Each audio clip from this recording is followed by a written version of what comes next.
आज वरिष्ठ बीजेपी नेता दिलीप राय 12 राउरकेला विधानसभा आसन जीति शारदा प्रसाद नायक बीजेडी प्रार्थी एगेन्स्ट गोटे निर्वाचन मकद्दमा दायर कर मान्यवर उच्च न्यायालय सामने मान्यवर से श्री नायक तांकर सत्यपाठ रे मिथ्या तथ्य देइचंती जो थिरे तांको विपक्ष रे थिबा फौजदारी मकद्दमा तथा तांकर इमूवेबल प्रॉपर्टी जो अच्छी से गुड़ा से दर्शाई नाहंती जहाँ हूँ आमर रिप्रेजेंटेशन पीपुल एक्ट और तार जो रूल्स अच्छी तार एगेन्स्ट सेटा अच्छी से निर्वाचन को असिद्ध घोषणा करने आम आज निर्वाचन मोकद्दमा दायर करुँ श्री शारदा प्रसाद नायक ही पक्ष अच्छा हाँ मिथ्या तथ्य देता जो आम एगेन्स्ट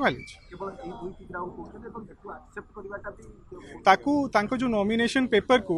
रिटर्निंग ऑफिसर भी इम्प्रॉपर्ली एक्सेप्ट करते सेटा भी से गोटे ग्राउंड अच्छी।